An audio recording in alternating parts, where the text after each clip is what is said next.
పూడిమడకకు సంబంధించినటువంటి కొంతమంది ఫిషర్మెన్ కమ్యూనిటీకి సంబంధించిన సమస్యలు తెలుసుకుందాము.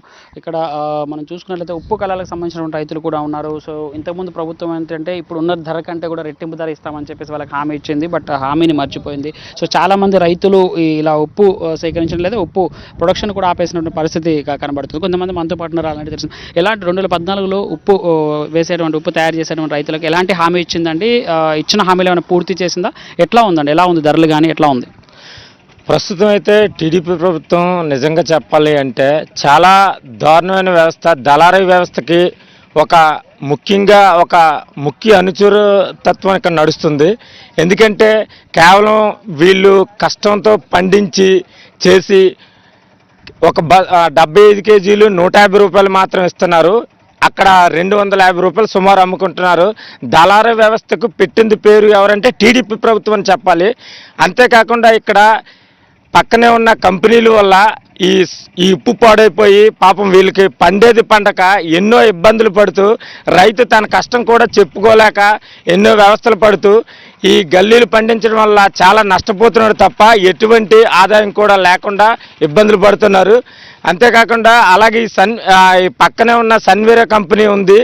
ఈ సన్వీర కంపెనీ ఎదుట ఎన్నోసార్లు ధర్నాలు చేసాం. ఈ కంపెనీ వల్ల వచ్చే గాల్లో ఎగిస్తే బొగ్గి తేమ దానివల్ల ఈ మొత్తం ఉప్పు అంతా పాడైపోతుంది. అలాగే పక్కనున్న చెరువు కూడా ఉంది ఇక్కడ మాకు. దానివల్ల మత్స్య సంపద కూడా నశించిపోయింది. ఇక్కడ మత్స్యకారులు ఇక్కడ పూడిమడ కంటే మత్స్యకారులు తర్వాత రైతులు మత్స్యకారులు పెట్టింది పేరు. వాళ్ళు కూడా ఈ కంపెనీల వల్ల ఎంతో నష్టపోతున్నారు. ఎంఆర్ఓకి వెళ్ళి కలెక్టర్ గారికి వెళ్ళినా చెప్పినా ఎవరు కూడా పట్టించుకోలేదు. అలాగే ఇక్కడ స్థానిక ఎమ్మెల్యే కూడా ఎన్నోసార్లు మొరపెట్టుకున్నాం. ఆయన దళారు వ్యవస్థకే వెనకాతల చెప్తున్నాడు తప్ప కనీసం మేము వెళ్తే కేసులు ఉంటాయి, మీరు జాగ్రత్త, తస్మత్ జాగ్రత్త బెదిరించడం అయినా సరే మేము పట్టించుకోకుండా ఈ పక్కనున్న కంపెనీల దగ్గర ఎన్నోసార్లు ధర్నా చేసాం. మీరు ముందు ఇక్కడ ట్రాన్స్పోర్ట్ ఆపండి, మీరు లారీల ద్వారా వచ్చే ట్రాన్స్పోర్ట్ వల్ల ఉప్పు పాడైపోతుంది, అలాగే మత్స్య సంపద పాడైపోతుంది. తర్వాత కొంతమంది వాంతులు విరోచనాలతో ఈ ఎగిసే బొగ్గు వల్ల దీనివల్ల ఎంతో మందికి జబ్బులు వాంతులతో ఎంతో విధాలుగా చాలామందికి అనారోగ్యం పాలయ్యారు. కానీ ఎన్నిసార్లు మేము మొరపెట్టుకు ధర్నాలు చేయండి, కలెక్టర్ గారికి వింతపత్రం ఇవ్వండి, వాళ్ళు కనీసం నిమ్మకి నీరెత్తినట్టు ఇప్పటి వరకు కూడా పూడిమడక సమస్యల గురించి ఇక్కడ స్థానిక ఎమ్మెల్యే కానీ ఎవరు కూడా పట్టించుకోలేదు. సో అంటే ఇప్పుడు ఏం చేయబోతున్నారు అంటే ఈసారి ఎలక్షన్స్ వస్తున్నాయి కదా, ఇప్పుడు ఎలక్షన్స్ ఓటు అడిగే వాళ్ళకి ఎలా బుద్ధి చెప్పబోతున్నారు? ఎలక్షన్స్ ఓటు అడిగే వాళ్ళకి ఆల్రెడీ చెప్పుకొస్తున్నాం. ముందు మీరు పూడిమడక సమస్యలు ముందు మీరు నెరవేర్చండి, తర్వాత మీరు ఓట్లు అడగడానికి రండి అని ఇక్కడ చాలామందికి ఇంటి దగ్గరకు కూడా రానివ్వకుండా చాలామంది బుద్ధి చెప్తున్నారు. వాళ్ళ మీద ఏమన్నా గట్టిగా అడిగితే వాళ్ళకి బుద్ధి చెప్పి ఇక్కడ పింఛన్లు తీసేయడం, గట్టిగా అడిగితే లేదంటే మీకు ఇన్ఫోసిస్ ఇల్లు ఇచ్చాం ఇవి కట్ చేసేస్తామని చెప్పడం. అలాగే తర్వాత ఇక్కడ పెద్ద స్కామ్ జరిగింది ఇక్కడ పూడిమడకలో, బాత్రూమ్ స్కామ్. యాక్చువల్గా ప్రధాని నరేంద్ర మోడీ గారు ఇచ్చిన బాత్రూములు వాళ్ళు ఒకే కాంట్రాక్టర్ పెట్టుకొని ఒక్కడి పేరు మీద పెట్టుకొని టోటల్ లక్షల కుంభకోణం జరిగింది ఇక్కడ. ఇలాగే ఏపీఐసి పైప్ లైన్ గురించి కూడా సుమారు 900 ప్యాకేజీలు ఉండిపోయినా ఇప్పటివరకు ఎన్నిసార్లు అడిగినా కలెక్టర్ గారికి చెప్పినా ఎంఆర్ఓకి చెప్పినా మేము చేస్తాం అంటున్నారు తప్ప గట్టిగా అడిగితే కేసులు. ప్రతిదానికి కూడా బెదిరించి ఈ టీడీపీ ప్రభుత్వం వల్ల ఒక రౌడీ రాజ్యం స్టార్ట్ అయ్యి నిజంగా ప్రతి ఒక్కరు కూడా బాధపడేది. ఇటువంటి రాక్షస పాలన పోవాలి, నిజంగా కొత్త పాలనలు రావాలి, నిజంగా వైఎస్ఆర్ పార్టీ ఒకసారి జగనన్నను చూడాలని ప్రజలందరూ వేచి ఉన్నారు. మరి కొంతమంది ఇక్కడ ఉన్నటువంటి వాళ్ళు ఉన్నారు రైతులు. సో చెప్పండి అంటే ఎలాంటి సమస్యలు ఉన్నాయండి ఈ చేపల ఫిషర్మెన్ కమ్యూనిటీకి సంబంధించి కానీ లేకుంటే ఉప్పుకు సంబంధించినటువంటి కానీ ఎట్లా ఉంది ధర, ఎట్లా ఉంది బయట మార్కెట్ ఎట్లా కనబడుతుంది, ప్రభుత్వం ఏమైనా హామీ ఇచ్చిందా మీకు? ఇక్కడ సొసైటీ హరిజన సొసైటీకి 78 సొసైటీకి వెళ్ళికి సొసైటీ సభ్యులకి 55 మందికి ఉప్పుకెళ్ళి ఇచ్చింది. 55 మందికి తర్వాత అప్పటి నుంచి కూడా ఇలా సాగు చేస్తున్నారు. ఇప్పుడేమో ఇప్పుడు రాను జనాభా పెరిగి ఇప్పుడు 150 మంది కుటుంబాలు ఉన్నాయి. కానీ ఉప్పుకెళ్ళి చేసినందువల్ల వీటికి ఎటువంటి గిట్టుబాటు రావట్లేదు. సుమారు 10 సంవత్సరాలు పెట్టి పెట్టుబడి రావట్లేదు. ఎందువల్లంటే ఇక్కడ రేట్లు పడిపోయినాయి. ఈ ఉప్పుగల్లి మీద సుమారు 70 నుంచి కూడా ఇలాగా ఉప్పుగల్లి సాగు చేస్తున్నాయి కాబట్టి 10 సంవత్సరాలు పెట్టి గిట్టుబాటు రావట్లేదు. అలాగే ఇలాగ మిగతా గల్లీలు కూడా అవరికి రైతులకు గిట్టుబాటు లేదు. కాబట్టి దయచేసి గవర్నమెంట్ వాళ్ళు ఏం చేయాలంటే వీళ్ళకి ఉప్పు కాకుండా దీనికి రైతు సరిగా అవకాశాన్ని కూడా చేపలు పెంచుకోవడానికి పర్మిషన్ మరి అదనంగా గవర్నమెంట్ ఇస్తే తప్ప వీళ్ళు ఓన్గా చేసే రైట్స్ వీళ్ళకి లేవు కాబట్టి ఆ రకంగా చేస్తే మళ్ళీ వీళ్ళు బతకడానికి అవకాశం ఉంటుంది. ఇది గిట్టుబాటు లేక కూలిపోయిన పోతున్నారు కాబట్టి దయచేసి అర్హంగా గవర్నమెంట్ అర్హంగా ఆలోచించాలా. తర్వాత ఇక్కడ మత్స్యకారులు చాలా సమస్యలు ఉన్నాయి.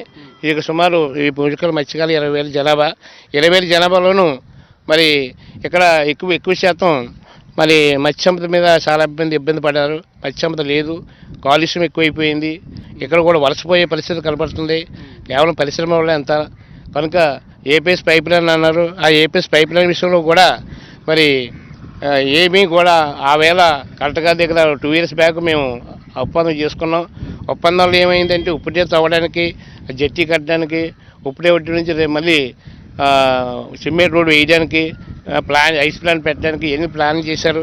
అది కూడా ఈ రోజు వరకు కూడా ఎన్ని ఎక్కడే ఉండిపోయినాయి కానీ ఏ ఒక్కడు కూడా ఈ రోజు వరకు కూడా ఏమో ఆ మధ్యన అప్పుడే ఆ 2 years బ్యాక్ 10 మంది ఆఫీసులు చెట్టు తిరిగేశారు ప్రజలు.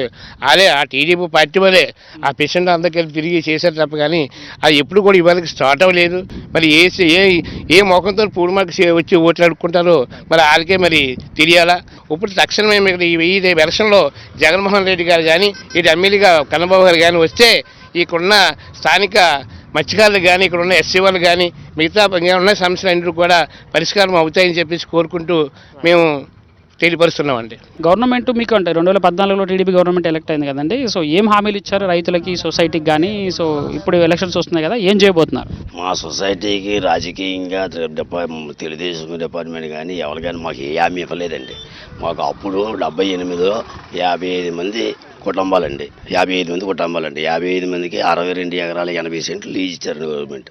వరుసన 15 సంవత్సరాలు లీజ్ ఇచ్చారండి. అప్పటి నుంచి మేము లీజ్ ప్రపోజ్ చేస్తుంటే మీరు ఎక్కడ తగిలిమానం ఏంటి, మీకు లీజ్ ఇవ్వం, మీరు పండించుకొని అంటే లీజ్ ఇవ్వటం లేదండి.